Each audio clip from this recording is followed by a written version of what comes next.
Several presenters who spoke before me today called us for specific actions, and I do share their views.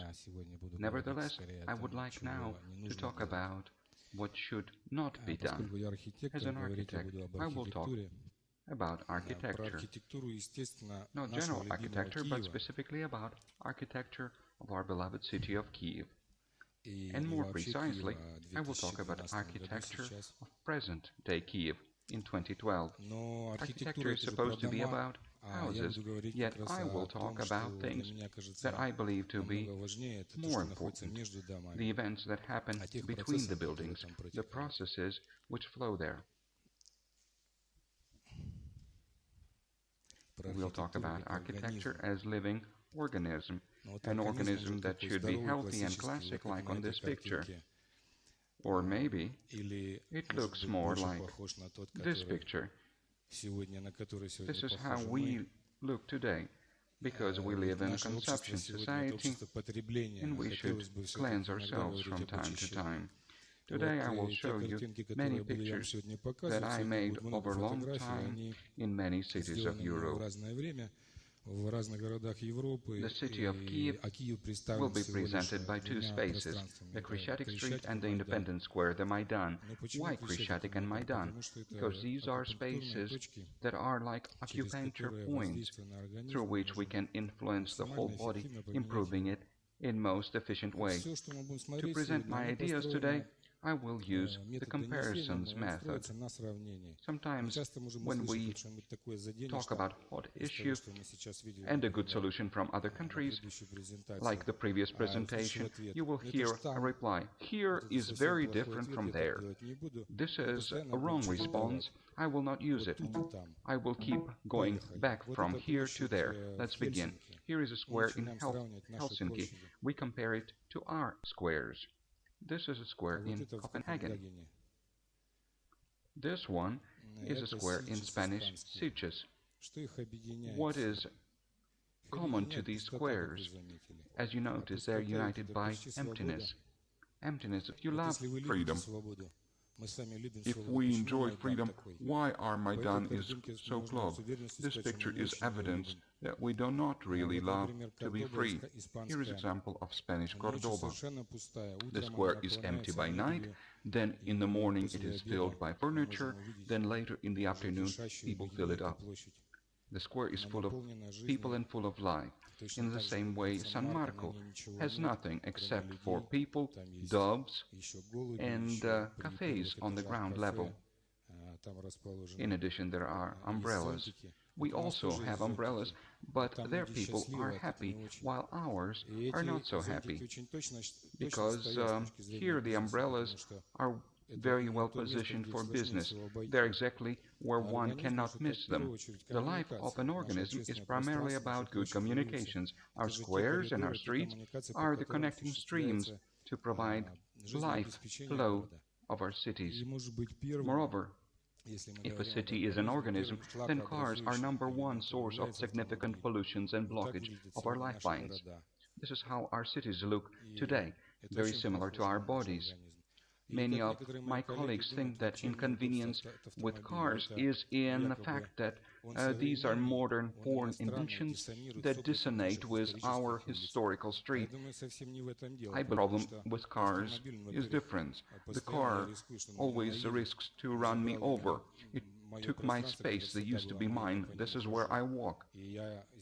Winter and summer, I have to hold my breath not to be poisoned by exhaust and emissions. You know, the cars should be few. The social trends all over the world are to get rid of cars. The focus is given to public transportation. Even the most prestigious business people wearing expensive suits do not mind riding metro or suburban trains. We see this trend in many European cities. For example, we see that in Helsinki, Finland. You see the lane for cars to drive and their parking space, well, just as much space is given to cyclists and pedestrians, and you don't confuse your lane. Now I would like to break my line of good for them, bad for us with this picture. It was taken yesterday. You know, today, Christianity does not have cars on weekends and holidays. This is our good achievement. We have earned this right. Bravo to city administration. Yet this is only beginning, because our city needs to get rid of this and that. It blocks our space. What does a facade do for the street? It is difference between my own communal and somebody else's. Difference between private public. These pictures show very well today, and you can see that down the street. Private property is more important than public space. It would be good if my private property should not take more than ground under my feet without invading communal public space. You know what abbreviation MAF means? It's a trading stand, tent, kiosk. These kiosks want to occupy our convenient spaces. Whatever viewpoint you choose at the Maidan, you will constantly see these installations. They take our most suitable communication lines near metro entrances, near bus stops. These are unnatural warts, the trombs that block our arteries. They block our movement and our view. My professor at the university, Yuri Alexeyevich Plakseev, used to say that any view that is far better than every view that is near. I love this saying. You can see that our perspectives are hindered at this time, as is our freedom. Another important thing, the commerce keeps haunting us even underground. This is another behavioral inversion that is specific to Kyiv. People live underground while cars enjoy the surface. The business never lets us go. It runs after me and tries to sell me what I don't need, a hot dog or a cheburek, while I want to come to work on time. Moreover, this underground requires much above-ground assistance. The businesses demand resupply of everything they have already sold. I do not think that we would be able to get rid of these kiosks at once, but at least we can ensure more efficient kiosk restocking and service during the night or early morning hours. This is simple, and the walkways would be free of supply trucks. Advertising is another hindrance. The advertising promotes junk food for our stomachs, but also it fills our brains with trash. We desire things we don't need. And you can see at this typical picture that 50% of perspective is polluted by advertising. Another peculiarity, we love beauty. If you search online for Kyiv or beautiful Kyiv, you would always find such photos. Kyiv in the evening, Kyiv by night, or misty Kyiv. And powerful Photoshop makeup is usually a must. There should be a dramatic sky, and on such cloudy, gloomy day, the golden church domes should be shining. Talking about beauty, let's ask each other, what is beautiful landscape? Well, beautiful landscape needs to include a church. Better, a church itself, built in 17th, 18th century that is shining, and we design church buildings that resemble 17th, 18th centuries. But this is nonsense. We live in 21st century. Why is that?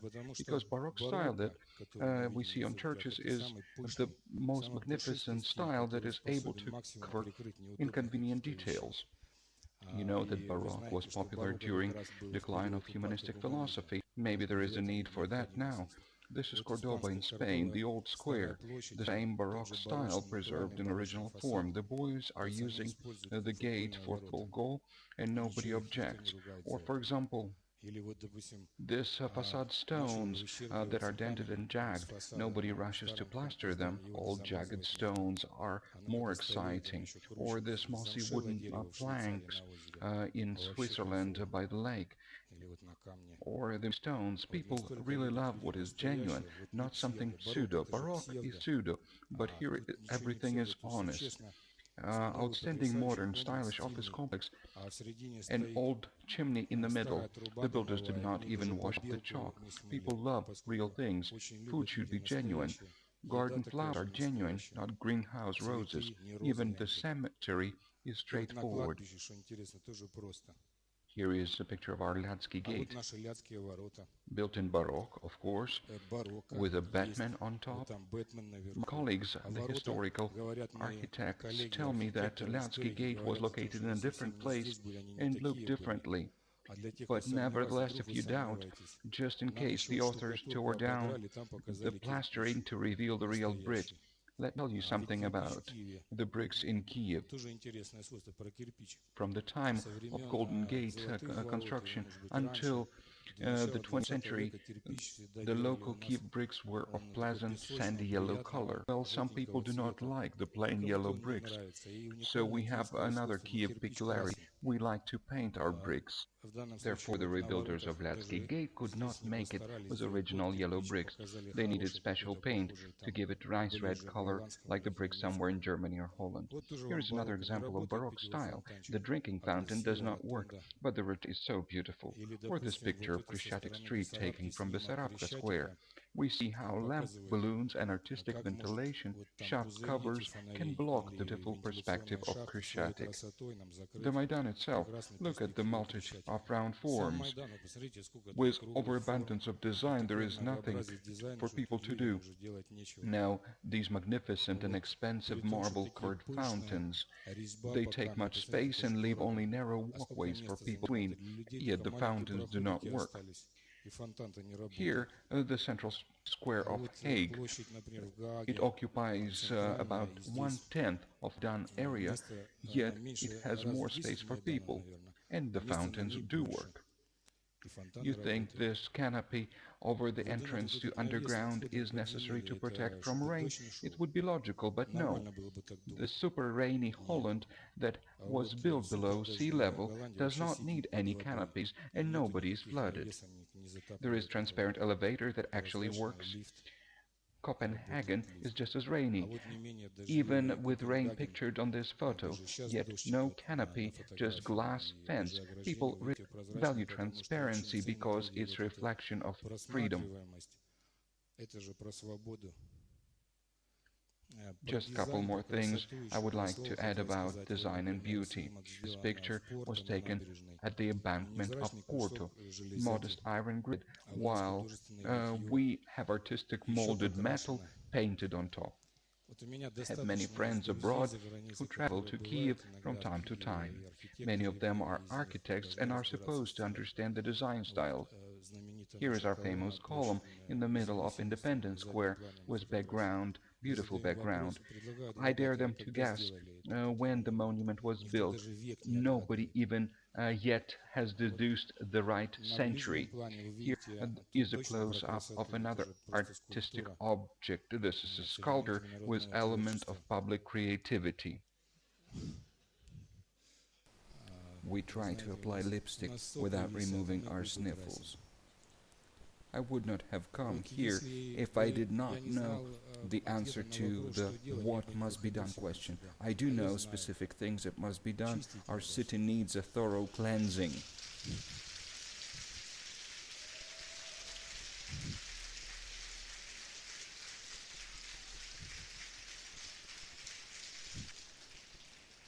Cleaning.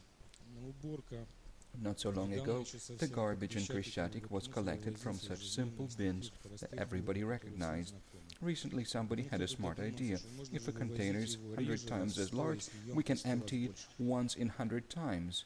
Now we live next to these stinky objects all over Krещatик. This is an outstanding picture, the best view one might have from their window on the Dnieper end of Krещatик, where these hills go down to the river. This artistic installation is the best creative achievement of municipal utility services. Among the plethora of garbage bins, this container wins the highest award for size and beauty. Yet even it can be filled, and here you see it full. When you walk through the parks near Krishchatik, you will see them all full, and nobody cares to take the garbage away. The only thing to do is to clean. All parks and public territories must be cleaned and serviced, but not when there are many people. Best cleaning time is during morning early hours, like the time to resupply the shops and kiosks, not beginning at 10 and 11 when parks are already full of people. I dream about the day when we have such underground automatic garbage collectors for different types of garbage, or very simply to install such simple bins for recyclable containers in supermarkets. We will drown in our own filth if we do not start separating waste in the very near future. What must be done? We need to clean, simply to clean and watch what we already have. We must preserve and not harm. My son's girlfriend from Germany once visited him in Kyiv. They have walked around Kyiv for several hours, enjoyed the sights, until she needed a restroom. Now she does not come to Kyiv anymore, because we do not have public toilets. Well, we do, 2 of them in 3 parks. I know where they are because I walk to work and back every day. I love walking.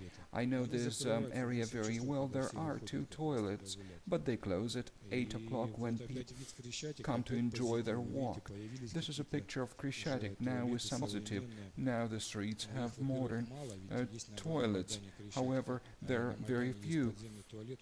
I know there was a big underground toilet facility in the Independence Square. The facility is not used. It should be restored and put to work. This construction is very unique. Between the 2 toilet cabins, there is a third one. You look in the windows and you see a cashier, a living human. This person seems cost less than a coin machine. And finally, this amazing installation. People fail to notice because the location is so dirty and has many other things. This big construction is about 8 to 10 meters tall. This is the top of an air shaft removing dirty air from underground fast food restaurants below the Maidan. Polluted air is spread around the Independence Square just several meters above ground. This small pollution inconvenience is well compensated by exquisite design of monument, which includes stone carving, shining glass, some elements of found metal. The cornice is looking rich, artistic and historic, and of course the cupola arches that are so loved by our designers and architects. I have an American friend who is an architect. We once walked around Kyiv Independence Square together. When he saw all this, he said, "I have a good design solution for the Maidan, a bazooka." I suggest a more humane option, 3 bulldozers. Just recently, I visited Oslo, and I saw this amazing installation. This is theater, building and square. The Norwegians were planning to build it for 400 years, made a big competition, and we see that the wait was worth it. You see that the square is empty, nothing is there, except for one extraordinary slope. The marble inclined surface allows Norwegians to go all the way to the roof and of the theater and to enjoy the views of their beloved Oslo and picturesque bay. There are no benches, so to relax and enjoy, they just sit back and lay down on the sun-worn stones. They love it.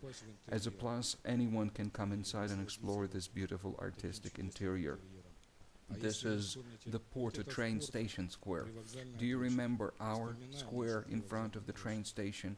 Naturally, parking should be underground. Same city, the square near metro station. We also have squares near metro stations, and we know these squares very well. Let's compare. Finally, a marvelous project of Swiss architects in Barcelona. Another emptiness. This is Architect Bureau Herzog and de Meuron. We see new trees that Barcelona needs so much.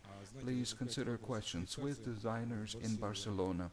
When we face a similar situation of borrowing ideas from abroad, there is always some fear of globalization. We are afraid to lose our own unique face, our identity. Well, we first need to have a decent face and then think about not losing it.